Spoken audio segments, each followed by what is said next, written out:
Hello guys, my name is Sachin Kumar and you are watching your biology class from BBC Group. Guys, in today's lecture we are going to discuss about deviations from Mendelian's ratio or laws. यानी कि हमारा जो आज का heading है बेटा वो क्या है? Deviations from Mendel's law. Mendel's law. अब मेंडल्स लॉ क्या क्या है ये आप हम डिस्कस पहले ही कर चुके हैं। मेंडल्स लॉ में सबसे पहला कौन सा होता है? मेंडल्स लॉ की बात करें बेटा तो पहला होता है law of dominance. Law of dominance ये हम पूरा कवर कर चुके हैं। इसमें क्या हुआ था कि मेंडल ने दो अपोजिट करैक्टर वाले प्लांट्स को एक साथ क्रॉस कराया, तो जो F1 जनरेशन में जो करैक्टर शो होता है उसको मेंडल ने डोमिनेंट करैक्टर का नाम दिया था, और जो करैक्टर शो अपने आप को नहीं कर पाता या शो नहीं होता उसको मेंडल ने रिसेसिव करैक्टर का नाम दिया। तो मेंडल ने देखो क्या कैपिटल टी एक प्योर टॉल प्लांट लिया था, इसको क्रॉस कराया बेटा किसके साथ में? एक बिल्कुल प्योर ड्वार्फ प्लांट के साथ में क्रॉस कराया। ठीक है, तो F1 जनरेशन में क्या होगा बेटा? देखो इसमें इसको क्रॉस कीजिए, पहले को पहले से मिला दीजिए, पहले को दूसरे से मिला दो। अब दूसरे की बारी आ गई है, दूसरे को पहले से और दूसरे को दूसरे से। ठीक है बेटा, तो ये चारों इस तरीके से आपके ये नई जनरेशन बन जाएगी और इस जनरेशन को आप कहते हैं F1 जनरेशन। ठीक है बेटा, तो इसमें क्या देखा था मेंडल ने कि ये सारे प्लांट जो हैं लॉन्ग हैं, यानी कि टॉल प्लांट हमको मालूम हुए थे। लेकिन अब ये जो डेविएशंस की बात कर रहे हैं हम ये डोमिनेंस पूरा हो गया। अब आगे चलते हैं सेकंड लॉ की तरफ। उसका नाम क्या है? Law of segregation. ठीक है, लॉ ऑफ सेग्रीगेशन। इस लॉ के अकॉर्डिंग क्या हुआ था? इस लॉ के अकॉर्डिंग कहा था मेंडल ने कि जो गैमेट्स होते हैं चाहे वो रिसेसिव कंडीशन में ही क्यों ना आ जाए, नेक्स्ट जनरेशन में जाके वो अपने आप को प्योर फॉर्म में शो कर देते हैं। मतलब मेंडल ने कहा था कि जैसे F1 जनरेशन में सारे प्लांट टॉल हुए जबकि इसके अंदर ड्वार्फ प्लांट का भी जीन प्रेजेंट है, लेकिन ये जीन अपने आप को नेक्स्ट जनरेशन में जाके शो कर देगा। जैसे कि मेंडल ने ये प्लांट लिया, ये प्लांट लिया, कोई भी इसके दो प्लांट ले लिए बेटा, इनको आपस में क्रॉस करा दिया तो क्या आया? इनको मिल क्रॉस करा दीजिए ऐसे 11 बार 21 22 वाले हिसाब में, हमारा देहाती स्टाइल आपको पता होगा। तो क्या आएगा? कैपिटल टी आ गई दोनों, ऐसे कैपिटल टी स्मॉल टी आया, कैपिटल टी स्मॉल टी आ गए, ये आपकी F2 जनरेशन आ गई। तो देखो ये क्या टॉल प्लांट है, बिल्कुल प्योर टॉल एंड ये दोनों क्या है? हाइब्रिड टॉल है। जैसे कि F1 जनरेशन में पीछे आए थे सारे के सारे, हाँ सर हाइब्रिड टॉल है। और देखो ये बिल्कुल प्योर ड्वार्फ प्लांट है, यानी कि ड्वार्फनेस का जो करैक्टर था F1 जनरेशन में बिल्कुल ही डिसअपियर हो गया था, और वो खत्म नहीं हुआ था, डिसअपियर हुआ था, और उस करैक्टर ने F2 जनरेशन में आके अपने आप को शो ऑफ कर दिया, यानी कि अपने आप को दिखा दिया कि हाँ I am also alive, I am also present in pure form. तो ये क्या है? ये होता है प्योरिटी ऑफ गैमेट्स का लॉ, जिसको आप कहते हैं लॉ ऑफ सेग्रीगेशन। इसके अलावा जो हमने बेटा कल बात की थी, थर्ड लॉ की बात करी थी हमने कल की क्लास में, जिसका नाम है law of independent assortment. Law of independent assortment, यानी कि इसमें मेंडल ने कहा था कि किसी भी लिविंग्स का कोई भी जीन या कोई भी फैक्टर किसी अदर लिविंग के किसी भी जीन या किसी भी फैक्टर के साथ कॉम्बिनेशन बना सकता है। मतलब कि कोई भी जीन हो, चाहे वो डोमिनेंट कंडीशन में हो चाहे रिसेसिव कंडीशन में हो, वे किसी अदर लिविंग के किसी भी जीन, चाहे डोमिनेंट कंडीशन का हो चाहे रिसेसिव का हो, के साथ मिलकर नए कॉम्बिनेशंस बना सकता है, यानी कि वो असॉर्टमेंट करने के लिए इंडिपेंडेंट होता है, वो कहीं भी किसी के साथ भी जाके मिल सकता है। इसी का हमने एग्जाम्पल देखा था बेटा कल की क्लास में, आपका ये वाला। मेंडल ने क्या किया था? मेंडल ने सबसे पहले दो करैक्टर लिए थे, राउंड एंड येलो, ठीक है, जो कि डोमिनेंट होता है। एक ये पी का जो सीड है उसका करैक्टर होता है, अगर सीड राउंड एंड येलो है, ठीक है, और वहीं पर दूसरा प्लांट लिया जिसके सीड कैसे थे? रिंकल्ड थे और ग्रीन थे। ठीक है, इन दोनों को क्रॉस कराया तो क्या आया, फर्स्ट जनरेशन में मोस्टली सारे के सारे सीड राउंड एंड येलो ही थे, क्योंकि इनमें डोमिनेंट कैरेक्टर जो है वो अपना आप को शो कर रहा था। लेकिन हमने क्या करा, फिर इस F1 जनरेशन को सेल्फ पॉलिनेट कराया, इनके बीच में आपस में ही क्रॉस कराया, तो F2 जनरेशन में कुछ इस तरीके से आया। ये आपके सामने एक चेकर बोर्ड बना हुआ है और हमने यहाँ पे ये मेल के गैमेट्स बना के लिखे हैं और इधर जो लिख रखे हैं हमने फीमेल गैमेट बना के लिखे।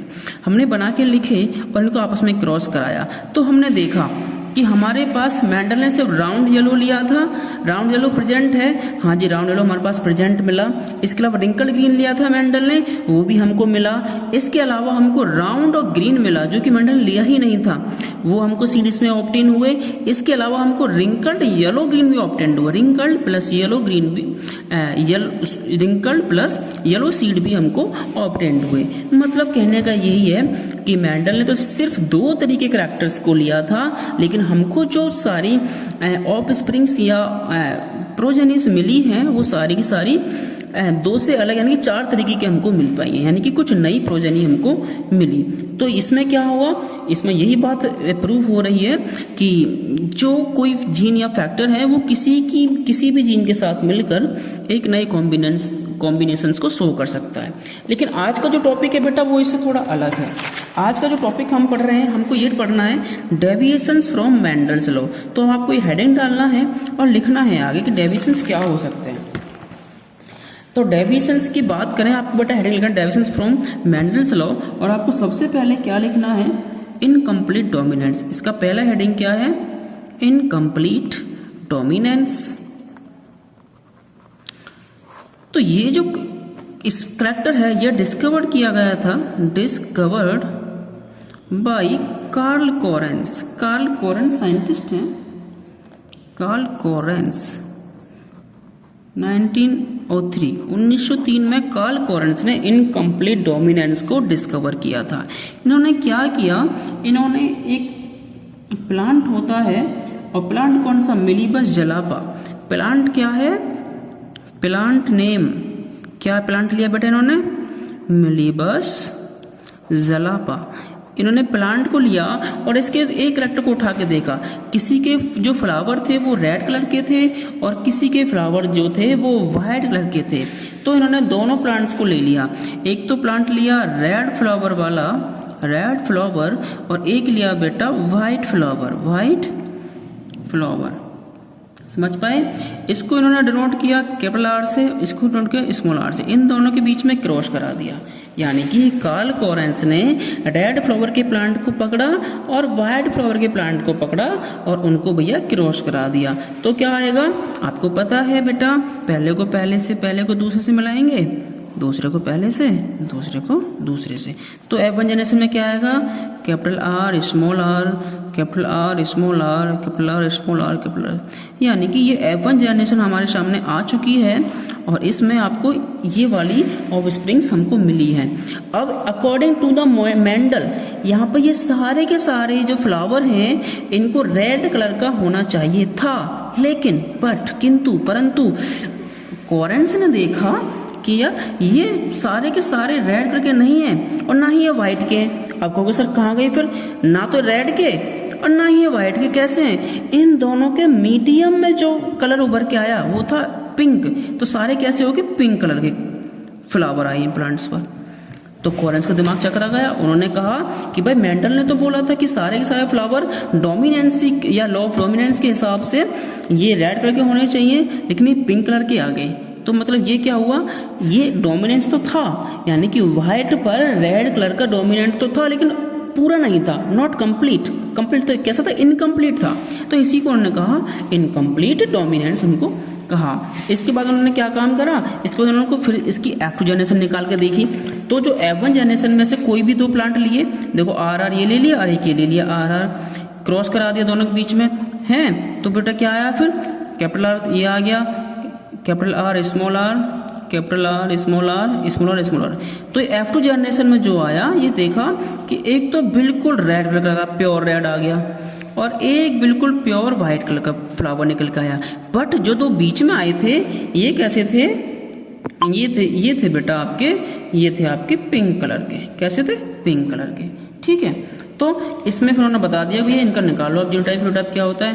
तो जीनोटाइप अगर हम देखेंगे बेटा तो कैसा है, एक pure red 1:2 hybrid red sorry pink colour के 1/2/1 जो ये क्या आपका प्रॉपर व्हाइट हो गया।